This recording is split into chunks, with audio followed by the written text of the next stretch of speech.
It's a four quarter.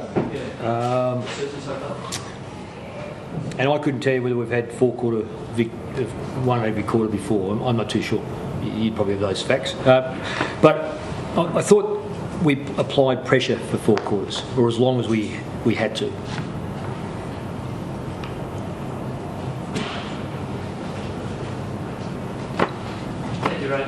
Carrick's performance on Kennedy? Well, I just spoke to Chris. He said, Kennedy's great size, pace, marks strongly, plays in front, kicks well. So he's probably one of the better players he's played on. But outside of that lapse, I thought Chris held his own very, very well. I don't know what Kennedy kicked, 2, 3. So 3 kicks, 3 goals. So I guess that says a lot about keeping the ball away from him. And your defence as a whole was very impressive, given the inside 50 is a relatively different place. Yep. And you've held them to only 7 goals. You must be happy with that. The boys set themselves to be fairly strong in it, and just see where they bring the ball in from to make sure that we covered those areas of the ground. How much more dangerous is your back line when you've got O'Brien and Davis playing on being tandem, both using the ball so well? Well, Leon's been very good. I'm not too sure again what he had. But one of the things about Leon is he's very good at... he's always been a very good ground ball player, and he's always been able to hold his own in a marking contest. And what we're seeing here is he's rarely outmarked as a back, and when the ball hits the ground, he's got a great ability to find the ball. So he's been very, very good for us. Understands his role very good, which is a mark of a young bloke or a player that's come to grips that after a long period of playing forward to centre, sometimes they take with them a lot of those idiosyncrasies and forget the actual principles of backline play. But he's picked it up in a breath, which is very, very handy for us. Dale Thomas obviously had a fantastic year last year as well, but you feel he's even gone to another level this year, the way he's playing? Yeah, I thought he did have a good year last year. Perhaps he has. It's still early days, but he's just got the unique ability in 2011 to be able to play a number of roles. He played a half back, played half forward, played wing, played mid, played a defensive mid, played an offensive mid. So he's really played 6 or 7 positions today and over the last few weeks, and they've all been at a high quality. Because you know what you're going to get with Daisy. He takes his football very, very seriously. Is there anything that he's not allowed to do on the field? What's the extent of his licence? Oh no, everyone's got train tracks to work in. I think I've got a pretty good understanding with Dale. Dale's got a very good understanding with me. That I know certain things that he's able to do and certain things that he shouldn't do. And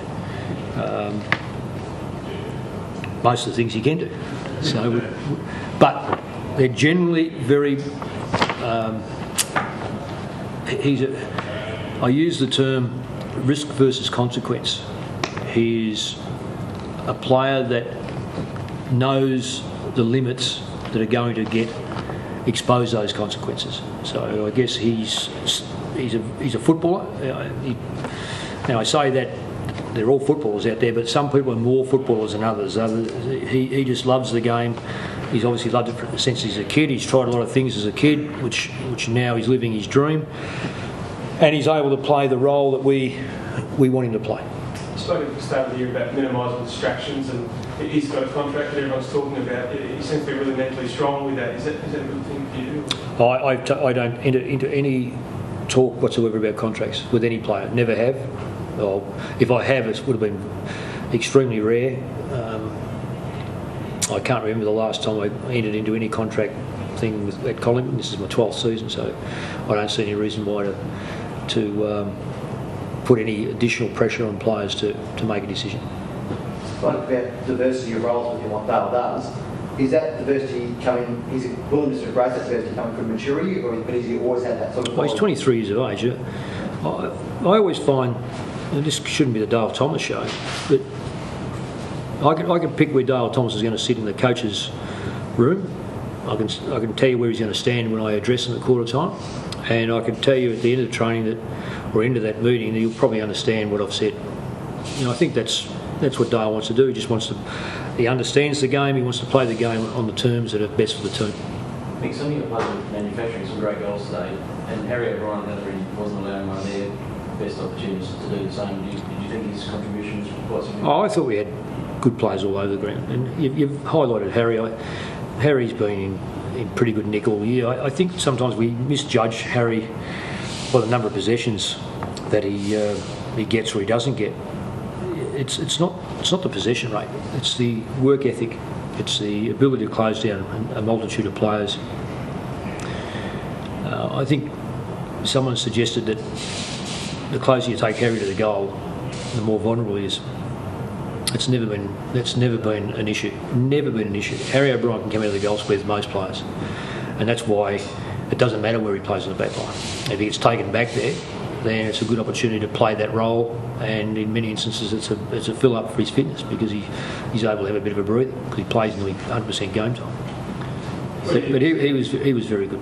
You said in your column a couple of weeks ago that Woosha deserves to be commended for how he turned that team around. Were you pleased with the way your team was able to deal with what they said about you today? Yeah, I said that. I reckon today we were challenged through their performance last week, and when you analyse their contested ball, they haven't been beaten, I don't think, this year. Their first quarters have been travelling first quarters, they've always won them. We took both of those away from them today, which is good.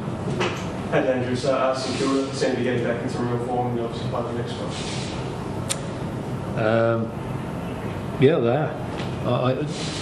Why were you surprised? The St Kilda are not going to sit around. You're not going to die wondering with St Kilda. They're always going to have a crack, and sooner or later things turn around for sides. They've been too good for too long just to turn their toes up. They're a good football side. Grand final replays always seem to be pretty close encounters as well, and you'd obviously be expecting something like that. I hope not. But who knows?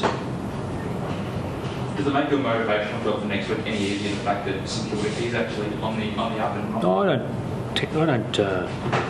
we don't go out of our way to motivate players. I think players motivate themselves. They are summoned in. We talk about certain roles, and the job really is left to the playgroup to embrace what 2 or 3 or 4 points we make, and if they embrace it and last long enough at it, we know we're capable of winning most games of footy. We're going to take it to team one by one, but another player we've seen sort of looked again from last year is Ben Reid. Well, he's getting older. I think, is he 21? He probably just 21, 22. As he gets older, he's going to get stronger, and he's going to be more assured of himself. And he's another bloke that plays close to full 100% game time. He's got a wonderful ability to read the ball, plays on most types. He's been pushed over a few times, and that's his motivation, is that he doesn't get done over too often in the one-on-one. So he's probably got 2 or 3 years and 10 kilos before that'll cease. So that's what his goal is, to build up, be strong, and make sure he doesn't get beaten one-on-one, which I think is a wonderful attribute to have as a young man, to know that you're going to come across some of the very, very good forwards in the competition, and your role is to stop them. The TV footage showed the three-quarter time Heath Shaw was pretty animated with some of his teammates. You obviously really welcome them giving each other feedback, even if it's still like that. Yeah, well, he's like that. You would said to him after the game, God help his teachers, it's all I've got to say. They'd probably just come out of the asylum a couple of weeks ago, I suspect, if you put up with Heath up until year 12.